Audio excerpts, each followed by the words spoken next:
Say hello to a new friend on an old road.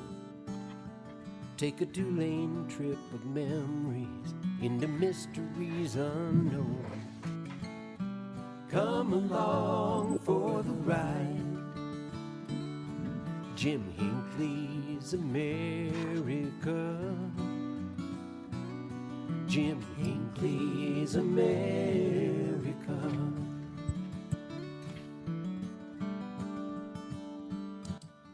Good morning, Chris. We'll be with you in just a moment.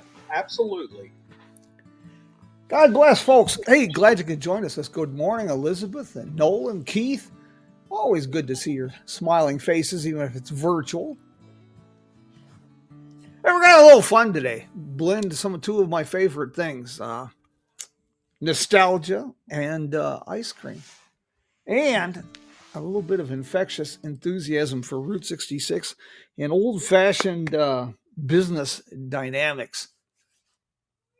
Ice cream for breakfast. Well, God bless. Yes, Nolan. It's kind of like a cold beer. It's after 5. Somewhere. Here. Chris, Andrea, how are you this beautiful morning?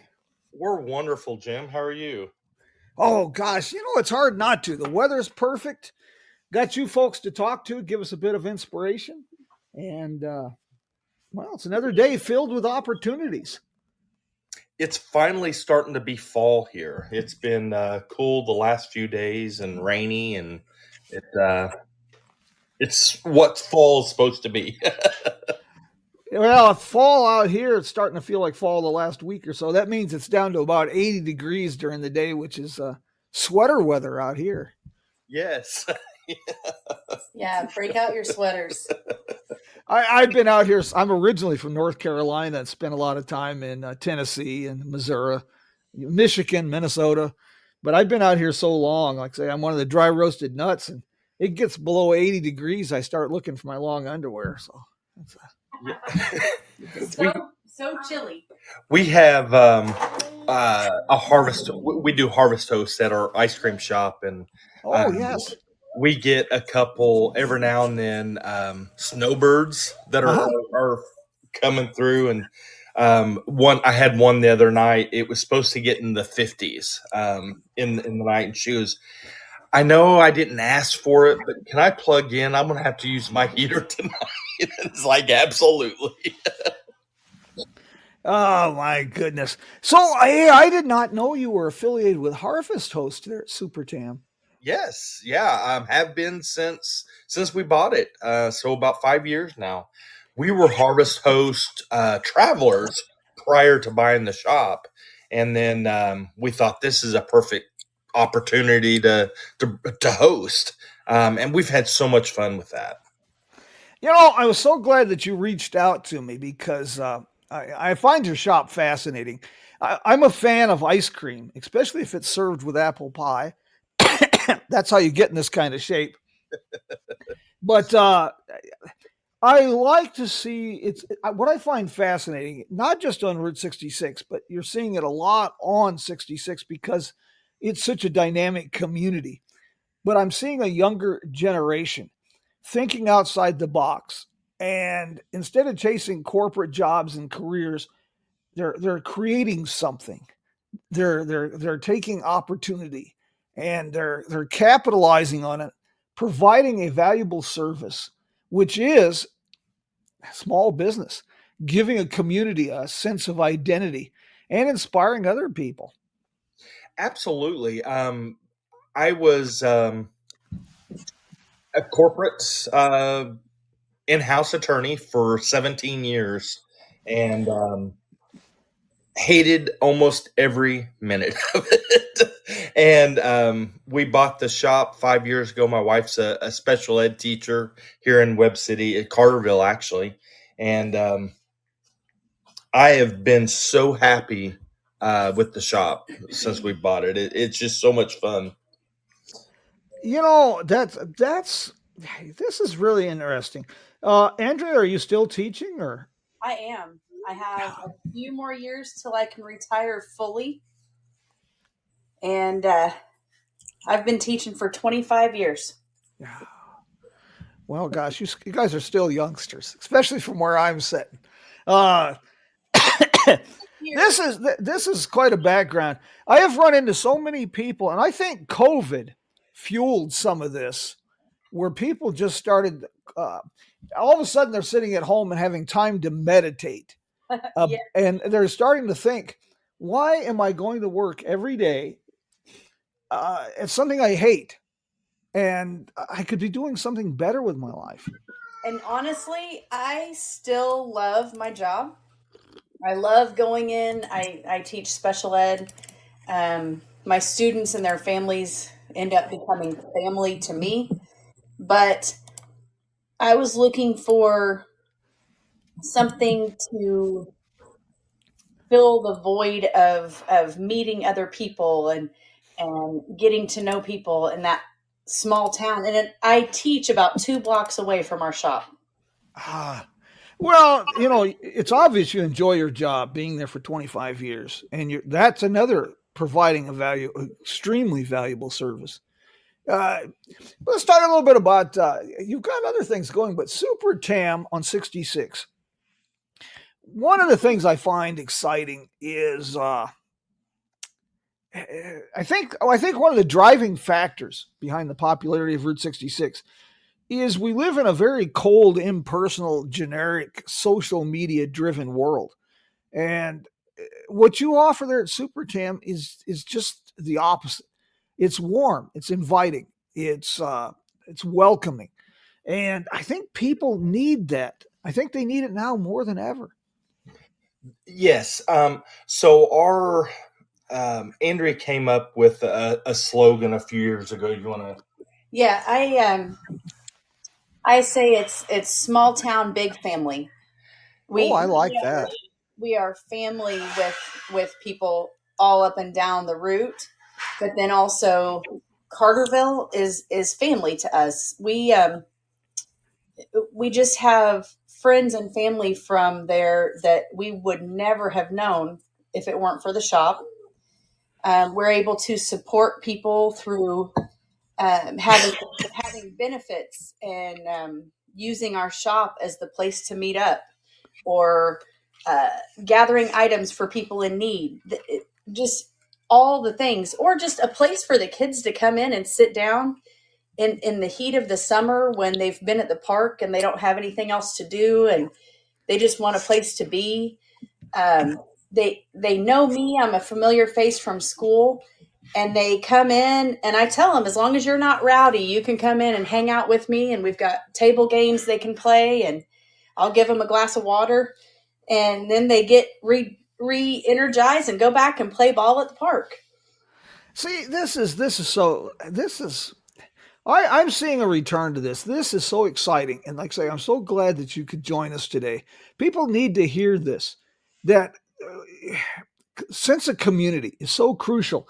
One of the things that separates Route 66, I'm finding shops similar to yours popping up in towns large and small all over the country. But Route 66 is a unique animal. It is a linear community, as Michael Wallace says. I refer to it as America's longest small town.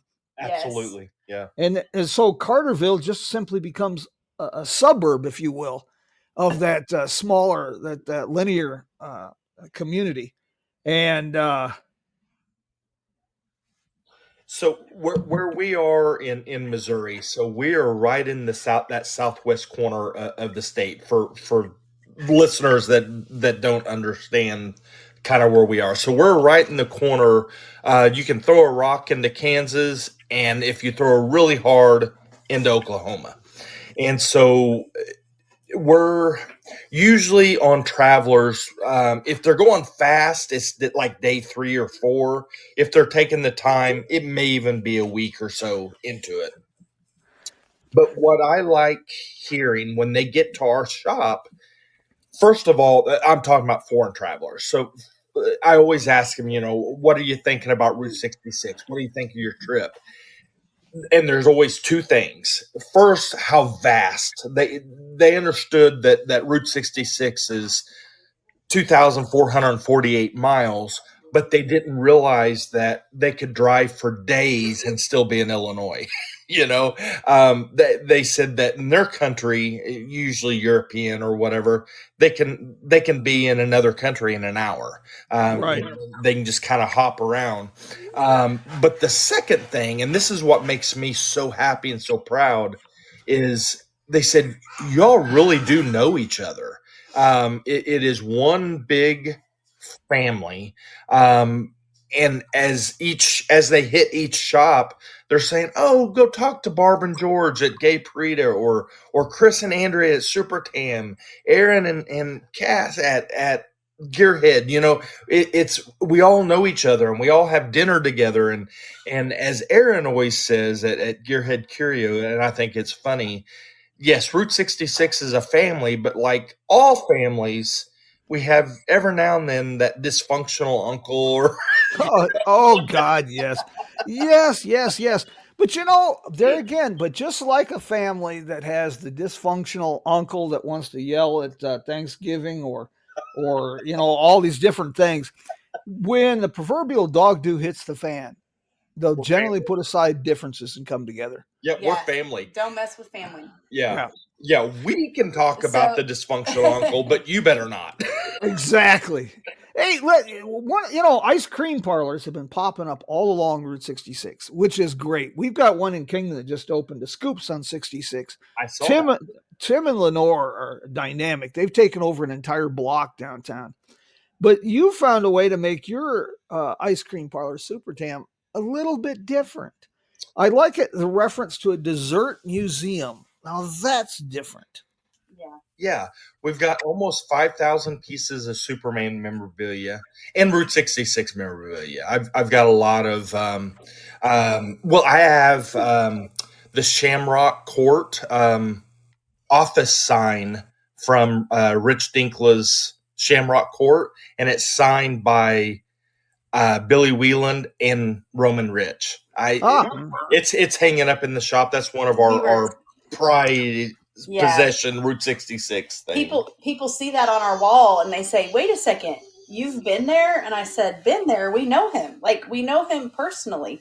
And we were there when they lit the neon, and that's when we got that sign. And people then start realizing we're not just saying it. We really do know each other, and we really are family. Right. Yeah. And you started a second business as well? Yeah. I think it's actually number 5, but so Briley's ice cream soda and gifts is in Joplin, right downtown. It's a block off of 66. So, as you always say, spitting distance from Route 66. And it's actually a lot different than Supertam. It's a 50s diner soda shop. So we do Italian cream sodas, and we have, I think, 30 different specialty sodas, all Joplin themed. So I've got a Miner's Mule, which is a Route 66 root beer and vanilla, and butterscotch.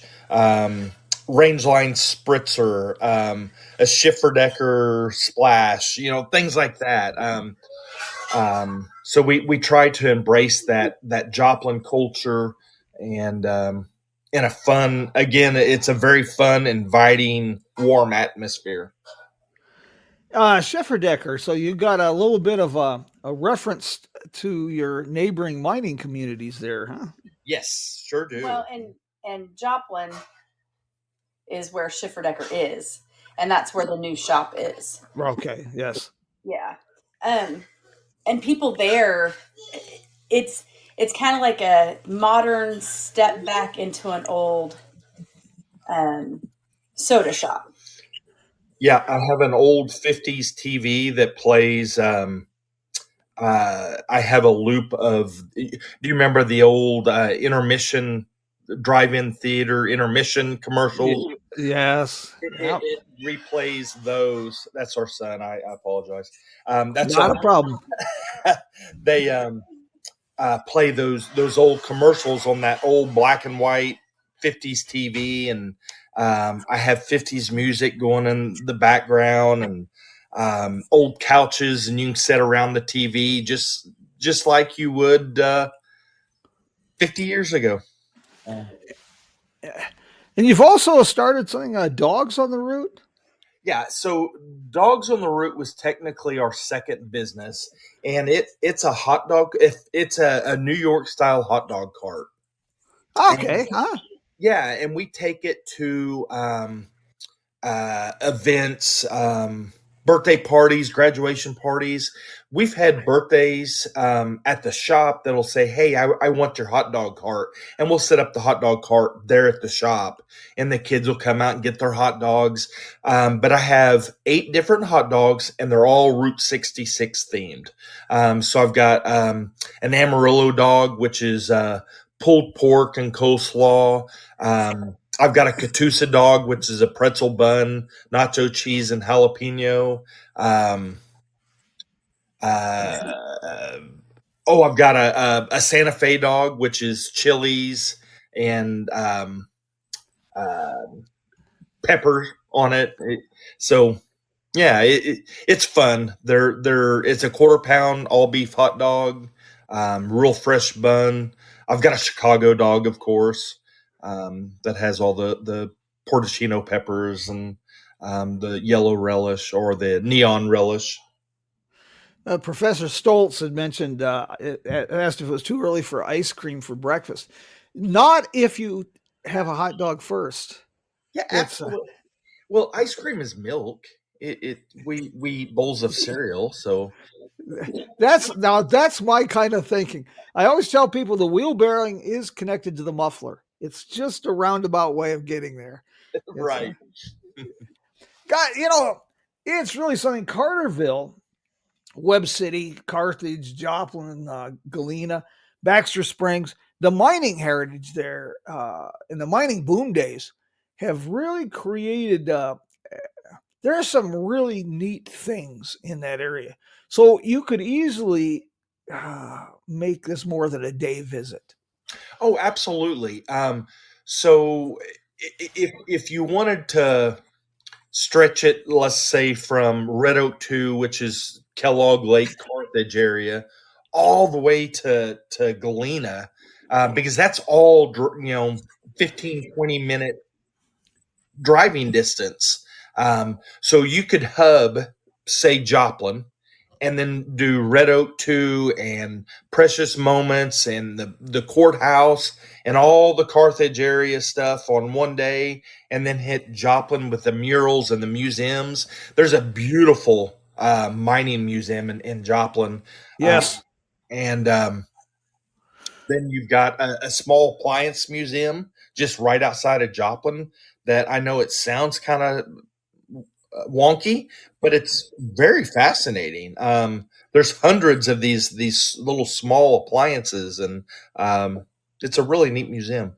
But you got the Bonnie and Clyde house, and there's all kinds of stuff to do in our area.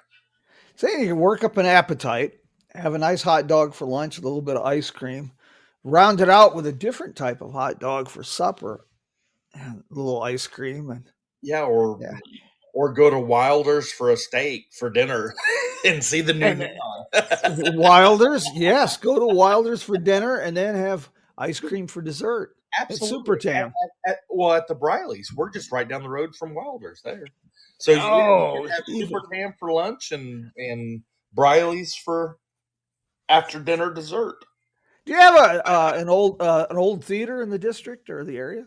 We do. We've got not only an old theater, but we also have the drive-in. So Carthage has Route 66 drive-in, and then in Webb City they have the Route 66 movie theater. And then just a real short drive, 45 minutes, you've got Coleman Theater in Miami. Yes.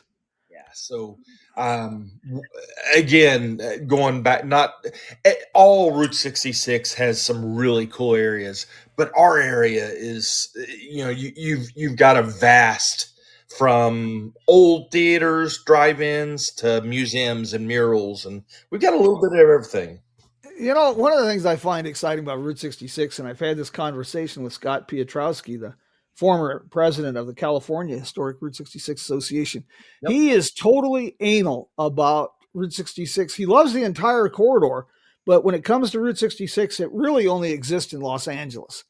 And it's great to put a string of people who are passionate about their community, their area together, like links in a chain.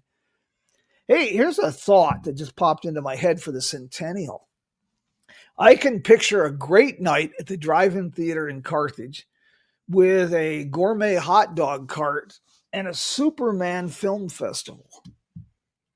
Oh, yeah, that would be a lot of fun. And then top it off, stay at Boots for the evening and have pancake hut for breakfast. And God, you guys I just had breakfast and my stomach's already grumbling listening to you guys. I'm a foodie, if you can't tell. Well, Gunny, you look at me and you can tell I am. Yeah, this is really your enthusiasm. And every time I have stopped by, I find it the people, your infectious enthusiasm is manifested in your customers and the people that stop in. It's fascinating. It's really something. You send them out with more than just with something, to satisfy the appetite. Yeah. You send them out with something much more. Yes, we try to. That's our harvest host. They have to write a review. Part of the program, they stay for free. Quote, they pay for a subscription, but they stay at these places for free. But then they write a review, and then they're supposed to patronize the business. But the reviews, a lot of times when you read these Harvest Host reviews, it's, thanks for letting me stay, blah, blah, blah. Ours, I'm very proud of our reviews. They're always, we had a conversation like we had known each other for years, and they treated me like I was part of the family. We've left, we had one couple one time, we literally left the door open. We closed and we said, just lock the door when you're done. And she goes, "Are you serious?" And it's like, absolutely. Yeah, just lock the door when you're done. And it's an extended family. Yeah. Welcome to 1950 small town America. Yeah, right. There's one flavor. I noticed that you had a kryptonite ice cream. I gotta tell you, that's different. That just looks different. Yes. So that is that's fun. Larry Tamminen, who was the previous owner, that was his creation, and it is green apple Kool-Aid mixed with Sprite in like this frothy float like drink. It's really good. So to tell you a funny story about Larry, when we bought the shop, I had never owned a business before. And my wife really, really wanted this ice cream shop. And I'm actually sitting at home working one day, and she was doing summer school. And she calls and she goes, "Guess what's for sale?" And I said, "What?" And she said, "The Superman ice cream parlor." And I said, "Okay." And she goes, "I want it." And I laughed and I said, "You do not need an ice cream shop." Nope, absolutely not. Not doing it. So she just had to have this ice cream shop, and she wrote it on the mirror. And a week or so goes by, and she says, "Just come in, look at the shop, and meet the real estate agents on both sides. And then if you don't want it, I'll say no." I didn't know that I was walking into an ambush. So, oh no. So one of the real estate agents, a good friend of mine. The other real estate agent I had already spoken with, but what I said to them was, he is already dead set against this, so I'm going to be quiet. because if it's me trying to convince him, he's very good at telling me no. So you ladies are going to have to help me out. So I showed up about 20 minutes before I told him to show up. And then I just let them work their magic on him.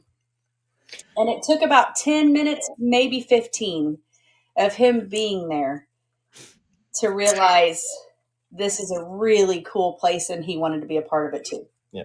You just had to catch him on a day when he was really sick of being a lawyer. Well, I negotiated for a living, and then she destroyed negotiating power. I want it. You just need to talk him into it. But so I had friends that own businesses, and I said, okay, we're looking at this shop. What's some question? What do I need to ask, to make me look intelligent? And they said, well, you got to ask for the books. And so I went in and I, playing it all cool. We need to see the books. Oh, absolutely. Here they are. And they slid over 3 or 4 journals. Journal style books, and slid it over. And I thought, wow, that's pretty good finances. And I opened it up, and there's Chinese writing, and there's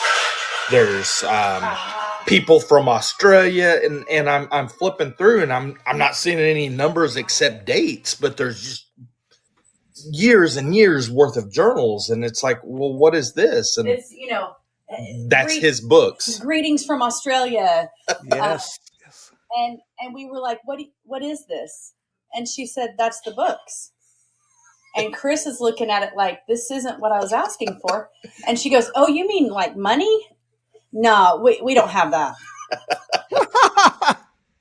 Which we did find, quote, his books. A month into having the shop. Well, it was when we had taken possession, and he and his wife had been in and out. They came up and got some personal possessions, and his wife came to me and said, "Here, this is his bookkeeping things that he wrote down." And it was very, very little. It's a legal notepad. Yes. And it was very little, but it was more like just kind of if he had done a repair here and there, or it wasn't daily or weekly or monthly, and it really didn't flow. So it's just kind of a neat thing that we have now. Well, like for one day, it'll say opened 12 to 6, 37 people, sold 1 ice cream cone. And it's like, you really sold 1 ice cream cone sitting there all day? And no, that's all he charged. Right. He was known for if someone came in and just wanted to visit, absolutely, come on in and visit, but I'll give you some ice cream while you sit there. And that's not real good business model, but he retired, and that's what he wanted to do. He wanted to visit with people, but looking at those books kind of started making us go, really?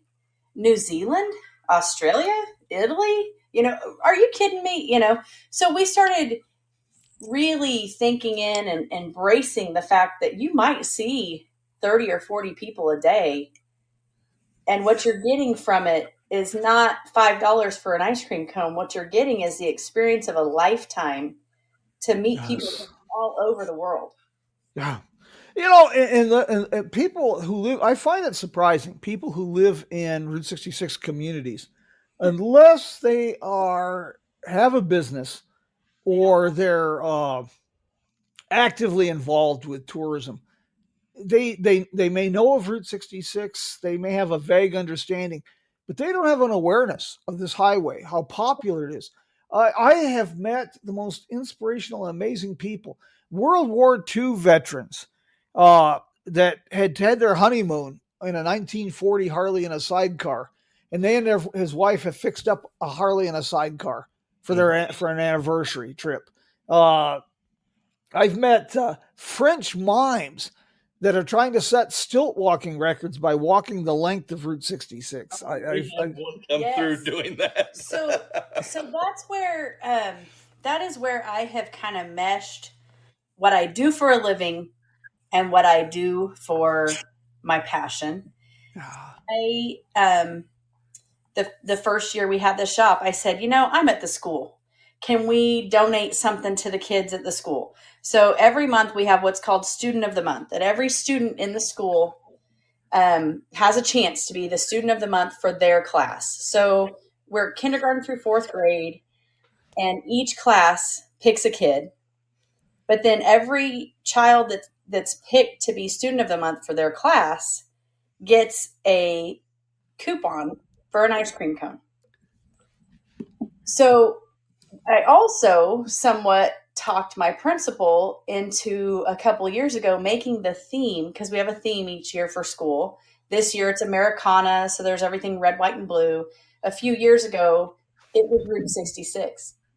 So our school was decked out in Route 66 shields, and they even painted on the walls in one hallway almost like a mural you would see downtown in a Route 66 town, because these kids don't even realize they live on Route 66. So, and then we also do field trips to the shop, and Chris gets to talk to all these kids. And because here I am at the school, I can't even go. And he meets them at the shop, and he talks to them and educates them about what they need to know about living in a Route 66 town. The neat thing about the school having their Route 66 theme is when Cindy at Jackrabbit and Rob and Don at Blue Swallow, and then the Wigwam, when they heard about all of this, we started getting all of these packages in the mail of postcards and stickers for the students. It was so neat to see all of these businesses saying, "Oh, we want to participate. We want to help. We heard you're doing this. We want to give your kids something to think about Route 66." So, well, if you do, I tell you what, if you do that again and you want packages, let me know and I'll help get the word out. And we'll see if we can really get something overwhelming on this. This is another thing that makes your shop and your enthusiasm. And I see along the road, Beth Hilburn down at the Highway Cafe in Veneta. Yep, good friend of ours. She has that a plan where you can buy an extra dinner. Yes. And just set it up on the wall, and people can come in and eat, no questions asked. Yep. These kind of things, and what you're doing here with these kids, this is what makes Route 66 unlike any other highway in the United States. But I'll tell you something else that's so important. And folks, this is not my words. I attended a conference a few years ago with the World Monuments Fund and about Route 66 heritage and the future. And they said that if we're going to keep Route 66 alive and vibrant into its centennial and beyond, we've got to do more than cater to old fat white people. Absolutely. And the answer, it's children, getting kids involved. What you're doing, those kids will always remember. They will associate happy childhood memories with Route 66. We have a few adults who come in and say, "Oh my gosh, it looks and feels just like it did when I was little." And they'll come in with their kids now. And so when Larry started it 20 years ago and then to now, we've already started seeing the second generation of people coming to Supertam. And last year on the last day of school, Third generation on a couple. well, yes, third generation on a few. When it was the last day of school and we weren't open yet, but I had a few teacher friends say, "Hey, if we come by the shop, will you open up for us?" And I said, "Absolutely." So I go there and there's several little kids and it's their last day and they're getting their ice creams with their moms. And then this group of travelers comes in from Germany. And the kids didn't notice, they're coming to the counter and talking with me. So I said, "Where are you guys from?" And they said, "Germany." And I said, "Would you mind talking with these kids?" And they said, "Well, sure." So those travelers from Germany sat down with my friends and their children that are in kindergarten through about second grade and had a talk with them told them where they're from, and then also spoke to them in German just to, get a feel for a different language. And those kids still, this was like 3 years ago. it was a few years ago on the last day of school. Those kids still come to me and say, do people from Germany still come to see you? And it's just, you don't get that anywhere else. And like you said, you can live in that community, but unless you're in one of those businesses, you're not seeing that. One of the things that we did in Kingman to foster that awareness, and when I speak on the economic development and tourism issues, I use this as an example. The short version is, how do we foster greater awareness in the community and create an experience for the travelers? So working with the Kingman Route 66 Association of Kingman, Arizona, we got together with the local car clubs. And anytime we would have a group come through, like Route 66 Germany from Wolfgang and Anya, the association would host a small pizza party catered by Mr. D's Route 66 diner next door. We would have the little dinner in the 1946 Dutton Motor showroom on Route 66. And the car clubs would take their vehicles up to the hotel to pick up the Germans.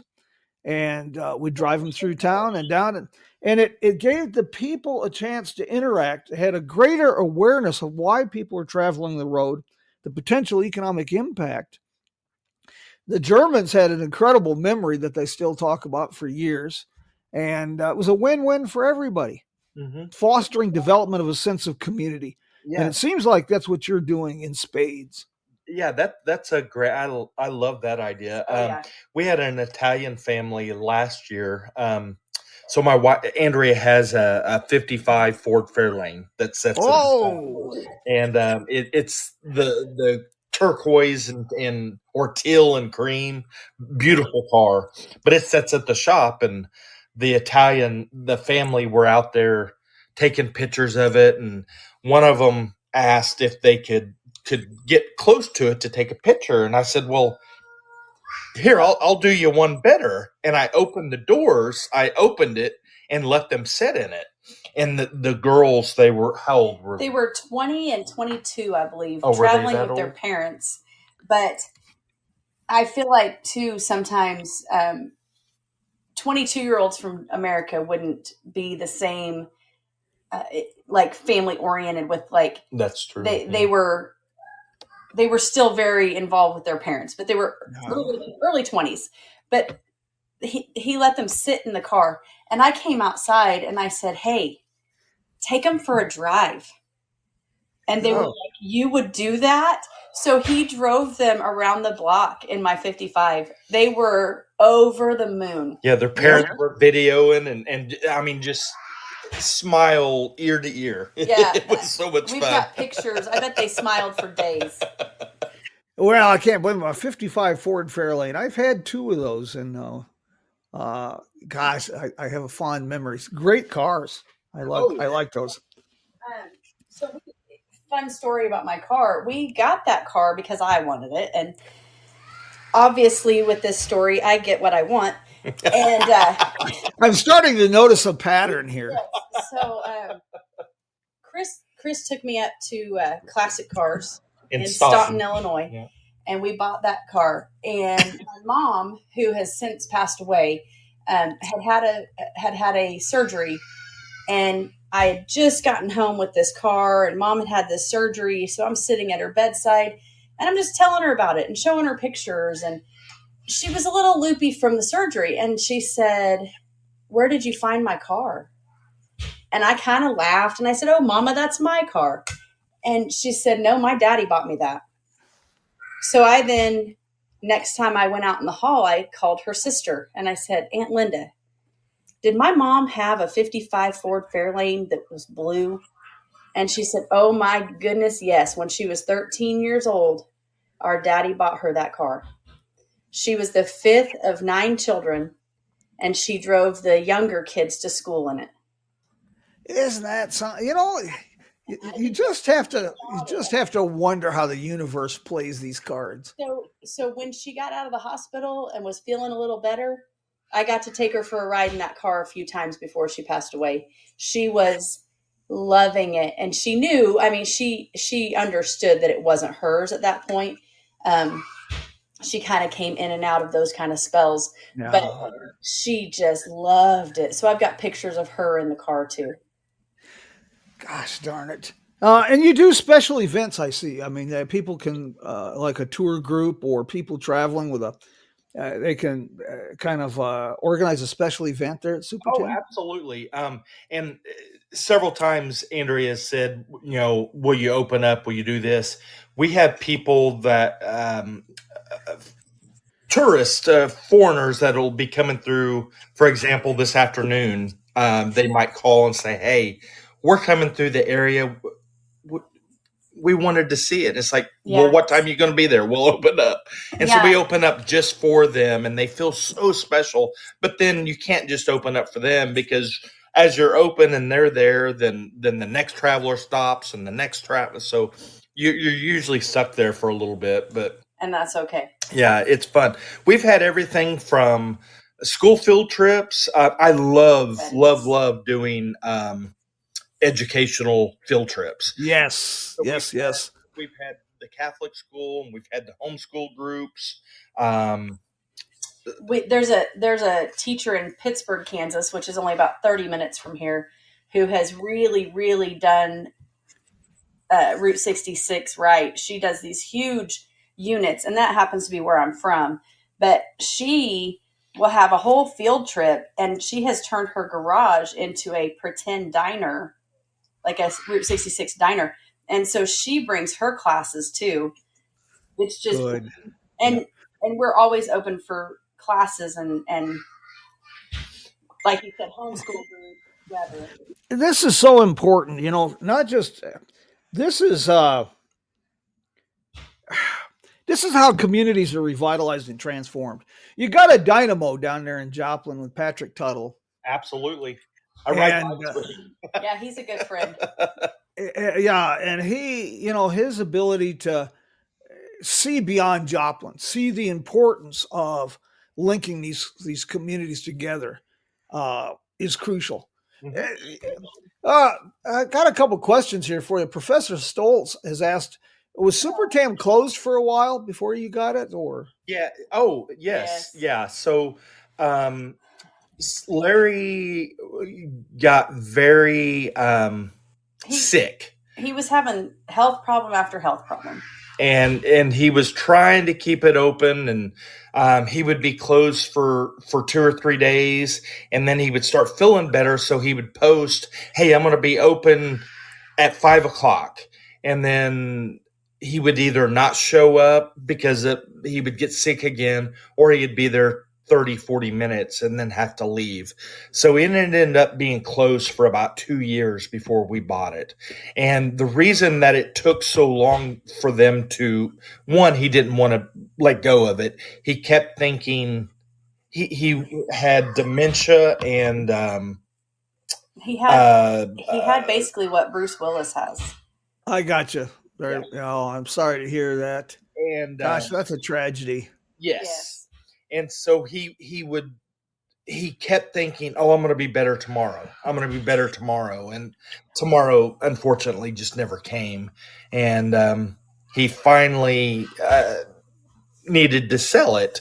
And but he was very particular on who was going to buy it. Well, and just like anything, Route 66, we all have this love that we say it can't just go to anyone.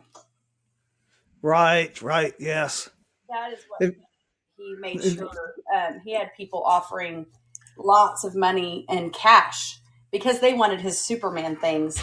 But he chose us over the money because he knew we had a heart for it. That's another thing that's a throwback and unique about most of the business owners on Route 66. The money is obviously important. We're all used to eating on a regular basis, and we want to keep that going. But very few of these people who open businesses on Route 66, that's not the primary focus. How much money can I make on this? Because otherwise they wouldn't do things like take time from their schedule to open on a Sunday or drive some kids around the block in their 55 Ford. If you're focused on the profit end, you're not going to waste your time doing things like that. Oh, This is there's more than definitely money. better things to do with our money than open an ice cream shop on Route 66. But I can't imagine. So when you think about that, you think, what would life have looked like had we not done this? Yeah. And I think it wouldn't have been as fulfilled. No. I might have more sleep. Yes.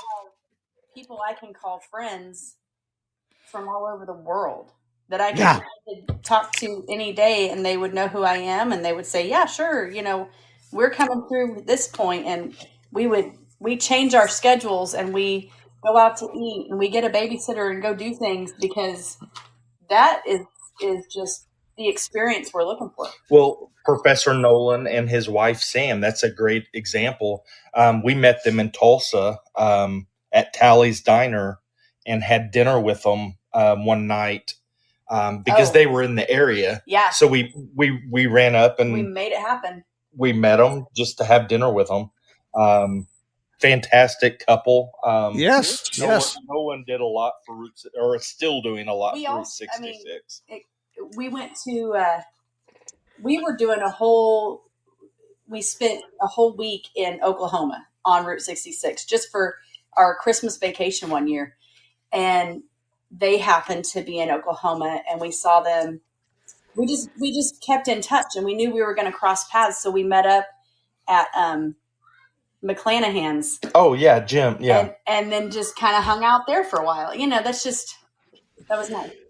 It's, I operate from a couple of simple precepts. One is that we are blessed with gifts and talents to be a blessing unto others. And the second is the whole goal of this adventure we call life is try to make things a little better for other people. Make this place a little better than it was when we got here.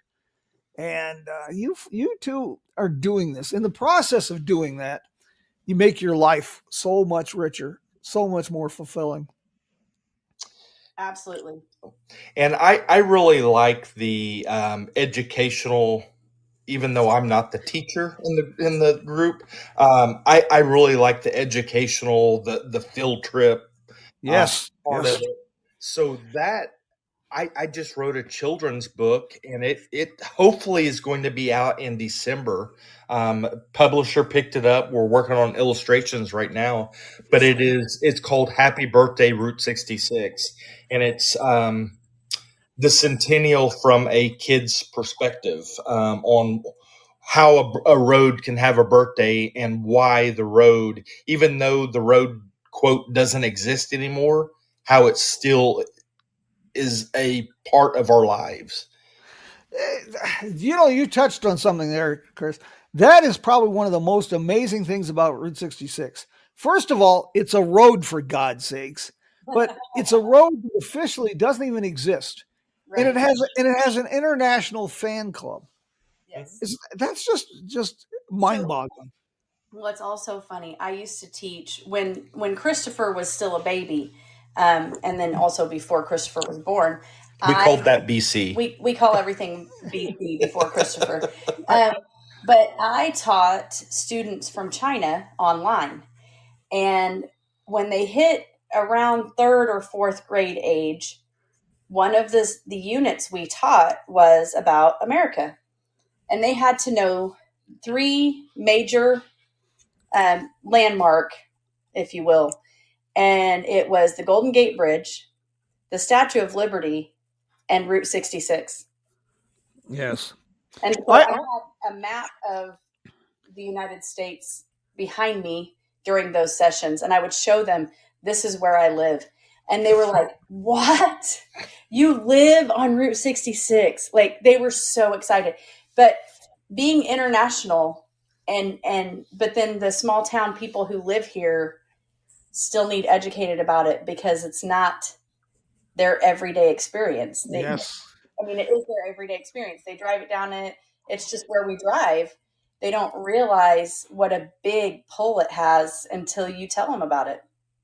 Exactly, and I speak on this a lot. The economic, the potential to foster development of a sense of community, community purpose, and economic development that's linked with cultural and heritage tourism, specifically Route 66, as a way to showcase and magnify what makes your community unique and special.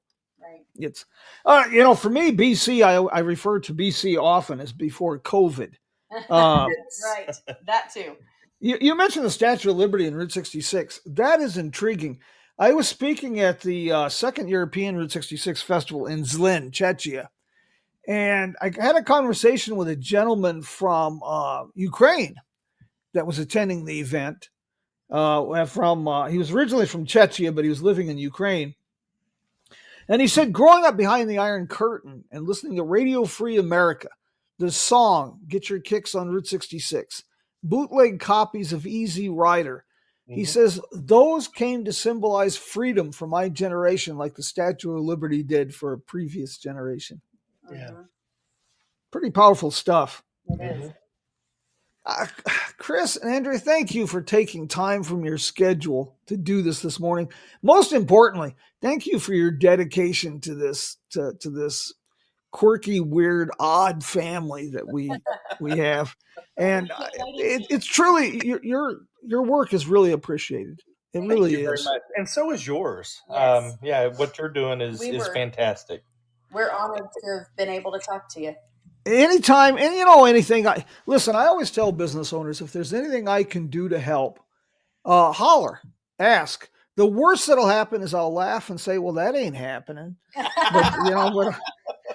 but I'll jump in where I can because it's a team effort. This whole thing is a team effort, and I've got some just great partners in this project. David Brenner out at the Roadrunner Lodge. God, I don't know if a lot of people know, they're familiar with the Roadrunner Lodge, what an incredible time capsule and beautiful place that is. Mm-hmm. But they don't realize that just a few years ago, before David got that, Joe Sonderman and I were attending an event out there in Tucumcari, and we were exploring some of the old properties. That was an abandoned property that homeless people were squatting in. And I don't think I would have peed on that building if it was on fire. And David has turned that into a destination. And what Connie Eccles up there in Cuba did with the Wagon Wheel Motel, we were on the cusp of losing that when she got that property. It was pretty bad. Another one is Angela Moreland out in Little McLean, Texas. McLean is, it was on the fast track to becoming a ghost town, and it's still flirting with that. And she tenaciously moved into town, and she's taken on some projects, including the Cactus Inn Motel, a little gym from the 1950s. Right. So up and down Route 66, there's these great stories that need to be shared, like yours, to inspire people, to look at these empty buildings, to look at just seeing opportunity beyond just the traditional 9 to 5, the opportunity to help transform their communities and to help new generations, educate people, make memories. And so we need folks like you for a little bit of inspiration out there. Thank you. Yeah, we appreciate it. I hope your hat still fits after that. But well, we'll squeeze them on. Next week, we're going to have some fun, by the way. We're going to talk to Lisa out at the Mojave Desert Cultural Heritage Center in Goffs, California. Goffs gets overlooked a lot. Mm-hmm. It's on a section of Route 66. As far as I can tell, Goffs was the first community to be bypassed by Route 66 alignment back around 29 or 30. But the schoolhouse there, the Goff Schoolhouse, Dennis Cassaber, there's nothing in Goffs. Goffs is kind of like, I don't know, if you were to take Galena, Kansas after a fire, tornado, and earthquake and nobody bothered to rebuild. It's just bad. And Dennis Cassaber years ago saw something in the old 1914 schoolhouse that literally had one wall had collapsed. And he spent years developing this as a cultural center, and it's become quite a destination. And next week, we're going to have Lisa talking about this, but they've got a special event, short version, long story. In the 1850s, Lieutenant Edward Fitzgerald Beale, and there's a homework assignment for you folks. His story is just mind-boggling. But he got an assignment to survey the first federally funded road in the Southwest, the Beale Wagon Road. And they also saddled him with a secondary task, testing the viability of camels for military transport in the desert.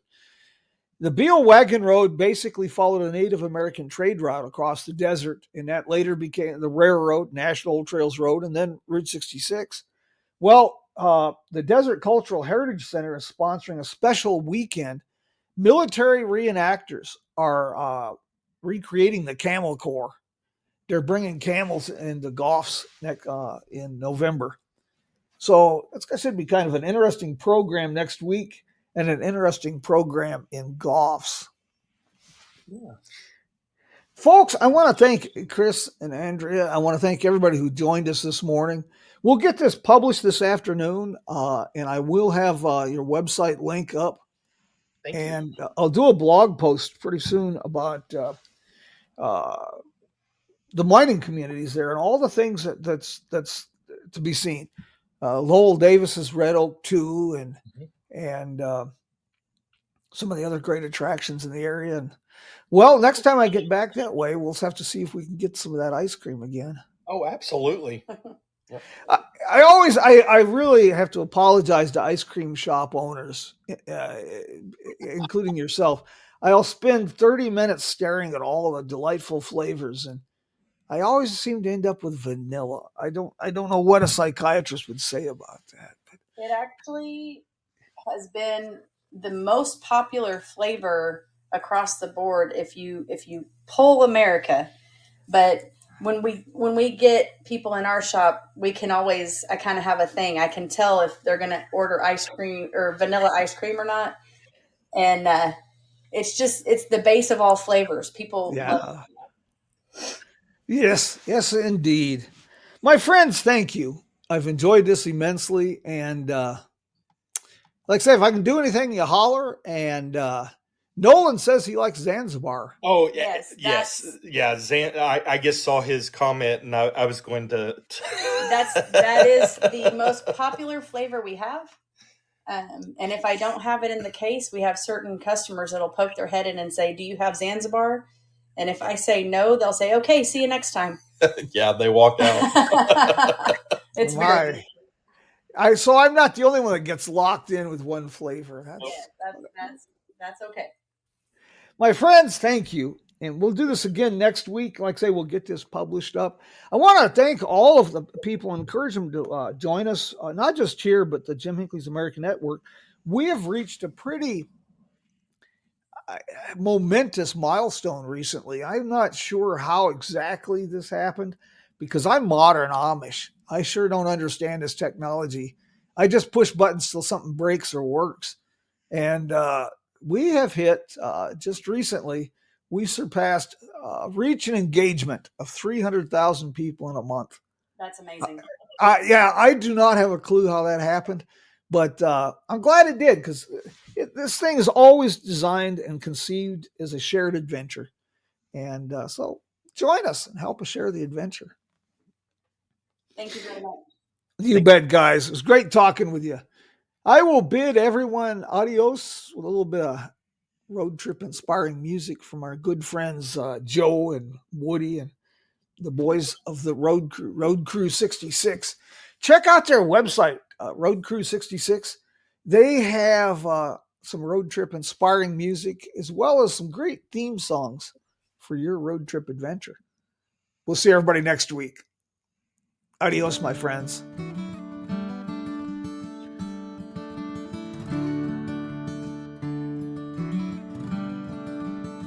Say hello to a new friend on an old road. Take a 2-lane trip of memories into mysteries unknown. Come along for the ride. Jim Hinckley's America. Jim Hinckley's America.